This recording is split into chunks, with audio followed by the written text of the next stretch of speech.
पहला chapter, back story. Special investigation team के chief D Karthikeyan थे, जिन्हें 40 साल के पूर्व प्रधानमंत्री राजीव गांधी के हत्यारे को ट्रैक करने का काम सौंपा गया। जब वो हत्यारों को खोजने के लिए ठीक 3 दिन बाद 24 मई 1991 को हैदराबाद से चेन्नई के लिए निकले, वो सोचते रहे, मैं ये केस सुलझा पाऊंगा या नहीं। उन्हें डर था कि कहीं वो अमेरिका राष्ट्रपति जॉन एफ कैनेडी की हत्या के जांचकर्ताओं की तरह नाकामयाब न हो, जो कभी आरोपी को पकड़ न सके।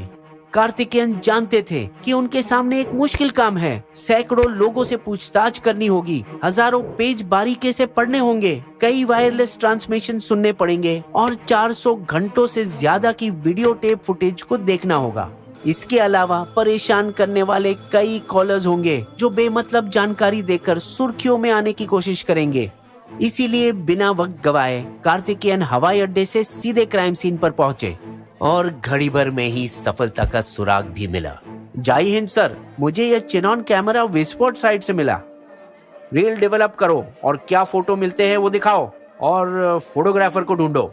बदकिस्मती से फोटोग्राफर भी ब्लास्ट में मारे गए, लेकिन मरने से पहले उसने 10 तस्वीरें क्लिक की थी।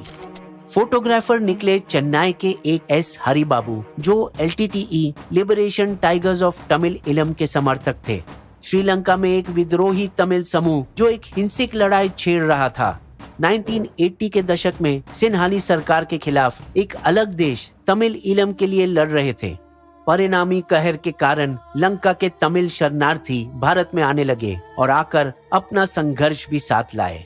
इसलिए तत्कालीन प्रधानमंत्री राजीव गांधी ने LTTE के चीफ वेल्लुपराय प्रभाकरन को जुलाई 1987 में नई दिल्ली बुलाए और संकट का समाधान खोजने के बारे में बात की। यहाँ तक कि विद्रोही नेता को एक व्यक्तिगत भेंट भी दी।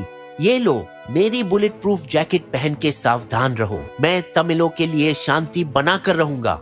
इसके बाद राजीव गांधी और श्रीलंका के राष्ट्रपति JR जयवर्धने ने जुलाई 1987 को एक समझौते पर हस्ताक्षर किया। भारत श्रीलंका में एक शांति सेना IPKF भेजेगा। हालांकि हमारा कोई इरादा नहीं कि आपके देश पर कब्जा जमाए। बड़े भाई इंडिया अब शामिल हो गए थे और सभी को लगा कि उनकी समस्याएं हल हो जाएगी, लेकिन हर एक ने माना कि समाधान अलग होगा। आपदा के लिए एक पक्का नुस्खा, मुझे अपने इलम तमिल मातृभूमि मिलेगा, मैं प्रभाकरन को अपने अधीन कर लूंगा, मैं शांति दूत कहलाऊंगा और नोबेल प्राइज जीतूंगा। राजीव गांधी को दीवार पर लिखे इशारों को बहुत पहले ही देख लेना चाहिए था, जब जुलाई 1987 में उन्होंने समझौता साइन किया। और जब नौसेना गार्ड ऑफ ऑनर की परेड के दौरान एक श्रीलंकाई नाविक ने उन्हें राइफल बट से हमला करने की नाकाम कोशिश की।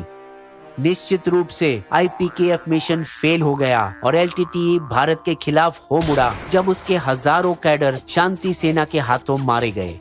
अपने साथियों की मौत का बदला लेने के लिए राजीव गांधी की हत्या प्लान की गई। दूसरा चैप्टर, सबूत के धागे।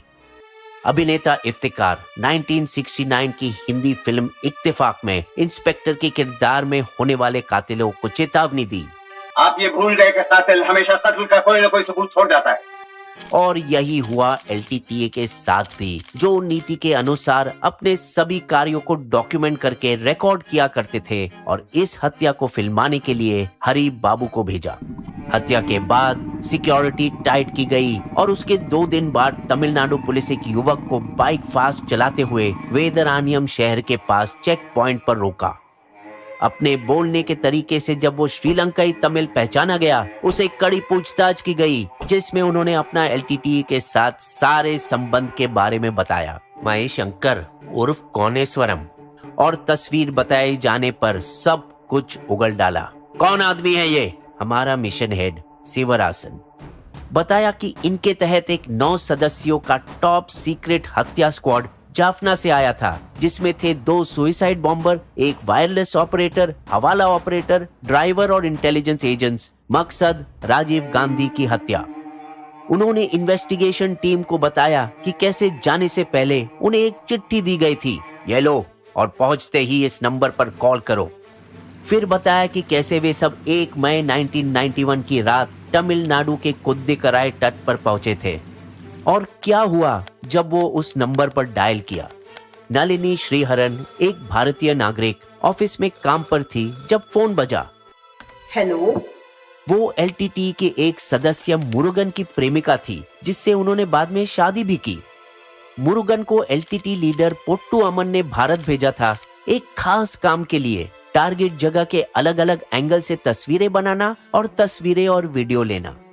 नलिनी दोनों एलटीटी महिला सुइसाइड बॉम्बर सुभा और धनु को अपने घर में रखा और यहाँ तक कि शॉपिंग भी ले गई ढीले कपड़े खरीदने, जिसके नीचे वो विस्फोटक से लदी बेल्ट पहनने वाली थी।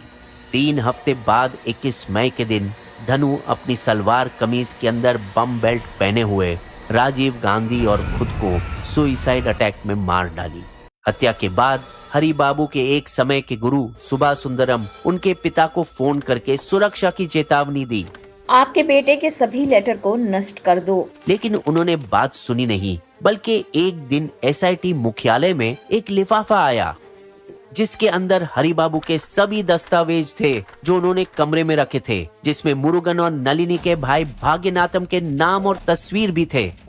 जब तक कार्तिकेयन को ये सब पता चला तब तक सभी आरोपी श्रीलंका वापस जाने की कोशिश में अपने अपने रास्ते ढूंढ रहे थे, पर एसआईटी उनका पीछा कर रहा था। 10 जून के दिन रॉबर्ट पायस पकड़ा गया, 9 सदस्यीय दस्ते का दूसरा मेंबर। अगले दिन पेरीरावरन उर्फ अरिवु को उसके घर से उठाया गया, जिसने 2 9 वोल्ट बैटरी सप्लाई की जो बेल्ट बम में इस्तेमाल हुई।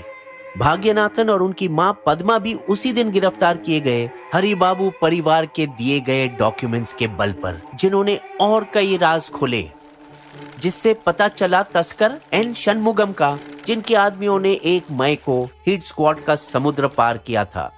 उनके घर पर छापे में 121 धमाकेदार विस्फोटक बरामद हुए वायरलेस उपकरण के साथ, और गुप्त शिपिंग रास्ते के मैप्स भी जो एलटीटीई तमिलनाडु में हथियार लाने के लिए इस्तेमाल करता था।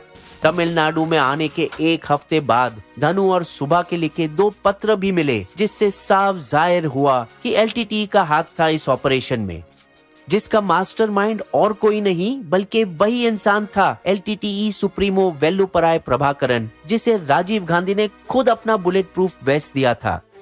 एक ऐसा खुफिया ऑपरेशन था ये कि सिर्फ 2 सीनियर इसके जानकार थे, खुफिया प्रमुख पोट्टू अमन और इसकी महिला खुफिया शाखा की उप प्रमुख अखिला, जिसे धनु और सुभा ने लेटर लिखा था। प्रिय अखिला, हम तब तक डटे रहेंगे जब तक हमारा मिशन पूरा नहीं हो जाता। हम सही मौकों के इंतजार में हैं। लेटर में उन्होंने बताया कैसे 2 दिन पहले चेन्नई में प्रधानमंत्री वीपी सिंह की रैली में उन्होंने हत्या की योजना को टेस्ट भी किया था। छापे के 2 दिन बाद 15 जून को नलिनी और मुरुगन की किस्मत ने साथ छोड़ दिया, जब दोनों को चेन्नई के सादियापेट बस स्टैंड से गिरफ्तार किया गया। 1 महीने बाद राधा विनोद राजू के नेतृत्व में एक एसआईटी टीम चेन्नई के बाहरी पंबल इलाके में एलटीटीई से सहानुभूति रखने वाले के घर में घुसे और चिन्ना संथानी को एन मौके पर अरेस्ट किया जब वो साइनाइड कैप्सूल खाने ही वाला था। वो 9 मैन स्क्वाड की तीसरी गिरफ्तारी थी। इस बीच वायरलेस ऑपरेटर नेहरू उर्फ नीरो उर्फ गोकुल हर रोज रेडियो द्वारा अपने एलटीटीई आकाओं के संपर्क में थे। एसआईटी ने कई बार उनकी बातचीत इंटरसेप्ट भी की, लेकिन ट्रायंगुलेशन उपकरण उनका सटीक स्थान नहीं बता पाया। वो पोलाची में एस शनमुगा वादिवेलु उर्फ थाम्बी अन्ना के घर में छिपे थे, एक कट्टर एलटीटीई समर्थक जिसने हिट दस्ते को फाइनेंस भी किया था। अगस्त में जब एसआईटी उनके निशानदेही पर थी, शिवरासन, सुभा और नेहरू एक खाली पेट्रोल टैंकर के अंदर छिपकर चेन्नई से बेंगलोर की ओर रवाना हुए।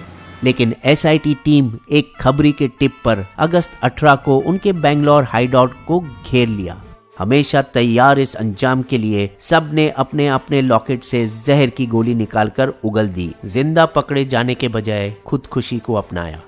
सब सिवाय एक आंखी वाले कान्या शिवरासन के, जिसने 9 mm पिस्तौल के साथ खुद पर गोली चलाई। उसके मौत के साथ 9 मुख्य साजिशकर्ताओं में से 6 या तो पकड़े गए, मारे गए या खुदकुशी कर ली। बचे 3 को करीब 1 साल बाद पकड़ा गया। इसके चलते 8 साल बाद 1999 में सुप्रीम कोर्ट की 3 न्यायाधीशों की बेंच ने 2 से 1 के बटे फैसले में 1997 के टाडा अदालत के फैसले को सही ठहराया कि नलिनी, मुरुगन, संथन और पेरारिवरन सहित सभी 7 मुख्य साजिशकर्ताओं को दी जाए मौत। तीसरा चैप्टर, राहत। नलिनी को ताड़ा और आईपीसी के तहत 16 आरोपों के लिए दोषी ठहराया गया। उन आरोपों में से एक था दनु और शुभा को क्राइम सीन पर कवर देना ताकि वो श्रीलंकाई तमिल न दिखाई दे, और धनु का मिशन में आत्महत्या होने के बाद शुभा को भागने में मदद करने के लिए, और ये कि नलिनी का बराबर इरादा था कि राजीव गांधी की हत्या हो। कुल 41 आरोपी में से 12 की मौत हो गई थी। 3 प्रभाकरन, पुट्टू अमन और अखिला लापता थे और बचे 26 पर मुकदमा चला। उनमें से 19 जिसके अपराध इतने गंभीर नहीं थे, उन्हें रिहा किया गया क्योंकि वे पहले से ही 8 साल जेल में गुजार चुके थे। बचे 7, उनमें से 3 की मौत की सजा उम्र कैद कर दी गई, लेकिन नलिनी या मुरुगन की नहीं, जिन्होंने षड्यंत्रकारियों को छिपाने और भागने में मदद की। तमिलनाडु में करुणानिधि की डीएमके सरकार हमेशा से श्रीलंका तमिलों के लिए दिल में खास जगह रखती आई थी। इसीलिए मौत के फैसले से तुरंत बाद उन्होंने आधिकारिक तौर पर राज्यपाल फातिमा बीबी से सिफारिश की कि नलिनी की मौत की सजा भी आजीवन कारावास में बदली जाए। भारतीय संविधान के अनुच्छेद 161 के तहत हम आपसे विनती करते हैं कि राष्ट्रपति को हमारी सिफारिश पर ध्यान देने की गुजारिश करें। कानून के मुताबिक राज्यपाल को राज्य सरकार की क्षमादान सिफारिश मंजूर करनी ही है, लेकिन फातिमा बीवी ने ऐसा नहीं किया। संयोग से नलिनी को राहत मिली जब बाद में सोनिया गांधी भी इस विचार से सहमत हुई। मारे गए नेता की पत्नी नवंबर 1999 में राष्ट्रपति KR नारायण से मुलाकात की। हमारा परिवार नहीं चाहता कि एक और बच्चा अनाथ हो। इशारा था नलिनी की बेटी हरिता की ओर, जिसके बाद 2004 में सुप्रीम कोर्ट ने नलिनी की मौत की सजा भी उम्र कैद में बदल डाली। 1999 में जस्टिस थॉमस जो नलिनी को मौत की सजा पर बाकी 2 जज से अलग फैसला दिया, ठीक इसी तर्क का इस्तेमाल किया था। पिता मुरुगन पर भी मौत की सजा है, इसीलिए माँ नलिनी को जिंदा रहना जरूरी है ताकि बच्चा अनाथ न हो। हालांकि नलिनी को राहत मिलने के बाद भी मुरुगन, संथन और पेरीरावलन की मौत की सजा लागू रही। उस वक्त तक जब फरवरी 2014 में एक नाखुश सुप्रीम कोर्ट के न्यायाधीश ने सरकार को फटकारा और बाकी तीनों की मौत की सजा भी हटाई। उनकी दया याचिका पर फैसला करने में 11 साल की देरी कैसे? कई साल तक इस मामले में कोई चर्चा नहीं हुई, जब अचानक मार्च 2008 में एक दिन प्रियंका गांधी वेल्लोर जेल पहुंची। अपने पिता के वक्त के पहले मौत का मानसिक सामना करने के लिए नलिनी से मिलने आई।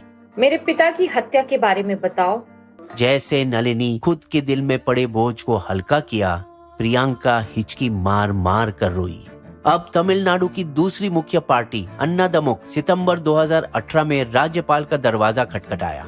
राज्यपाल पुरोहित कृपया नलिनी और बाकी आरोपियों को छोड़ दे, लेकिन राज्यपाल पुरोहित 4 साल और अगले गवर्नर RN रवि भी 1 साल फिर से प्रोटोकॉल के खिलाफ नलिनी की रिहाई के आदेश पर बैठे रहे। मामला अटका देख सुप्रीम कोर्ट ने सुमोटो यानी खुद बीच में घुसे अनुच्छेद 142 के तहत, जो उन्हें असाधारण मामलों में शक्तियां देता है, पेरीरावलन को सबसे पहले मई 2022 में रिहाई मिली क्योंकि उन्होंने सबसे पहले अपील की थी और 31 साल भी जेल में काटे थे। CRPC धारा 433A के तहत कोई भी दोषी 14 साल की उम्र कैद की सजा काटने के बाद छूट के लिए आवेदन कर सकता है। 6 महीने बाद नवंबर 2022 में नलिनी और बाकी 6 को भी रिहा कर दिया गया, उसी धारा 142 के आधार पर। सलाखों के पीछे बिताए 29 सालों में नलिनी सिर्फ 2 बार जेल से बाहर निकली। पहली बार 2016 में सिर्फ 12 घंटों के लिए अपने पिता के अंतिम संस्कार में शामिल होने के लिए, और दूसरा 2019 में अपनी बेटी हरिता की शादी के लिए 51 दिन के पैरोल पर।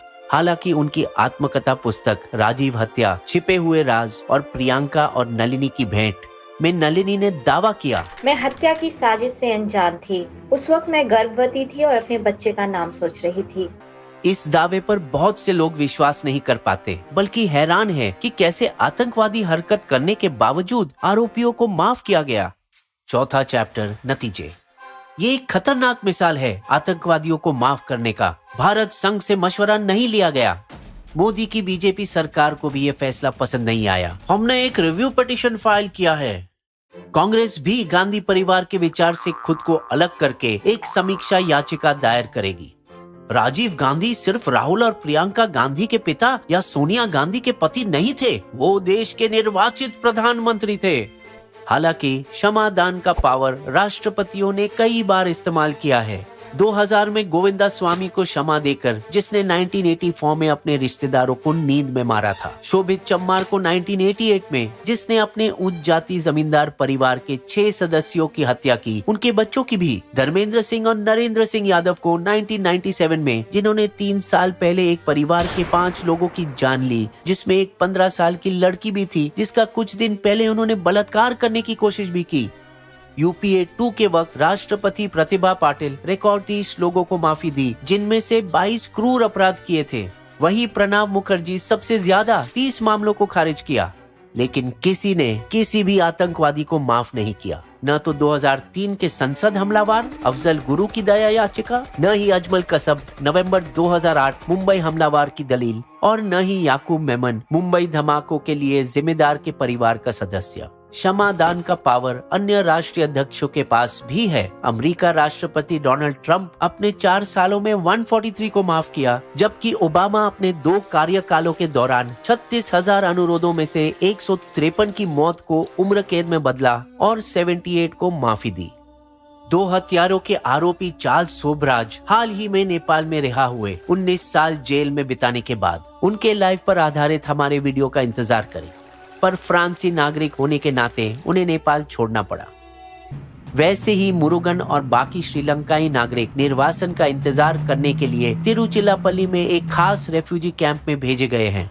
इस फैसले में कई अपराधी और हत्यारों को रोशनी की किरण दिखाई दी और अब इसी तरह की रिहाई की मांग कर रहे हैं। नलिनी ने 11 लोगों को मारा, मैंने सिर्फ 1 को मारा, मुझे छोड़ दो, कहते हैं 80 साल के बुजुर्ग स्वामी श्रद्धानंद, जो 1994 से बिना पैरोल के जेल में है अपनी पत्नी की हत्या के लिए। इसी तरह पंजाब के शिरोमणि अकाली दल अपने मुख्यमंत्री बयान सिंह के हत्यारे को रिहा करने की मांग कर रहे हैं। मृत्युदंड को आजीवन कारावास में बदलने में मायना हो सकता है, लेकिन क्या सर्वोच्च न्यायालय एक आतंकवादी को मुक्त करके अपने अधिकार से आगे बढ़ रहा है? नलिनी अब अपने पति मुरुगन के साथ यूके जाकर रहना चाहती है, अपनी बेटी के साथ। To be with her forever. लेकिन ये कैसा कि एक देश के प्रधानमंत्री के हत्यारे आजाद घूम रहे हैं। देशवासियों से माफी मांगे बिना अपनी राय टिप्पणी में जरूर दें। बिस्बो की शायरी, किसी की हत्या किसी की रिहाई, कैसी थी नियत हुई बेवफाई। न जेल की हवा न सूली पे लटके, धो सकेंगे हत्या के झटके।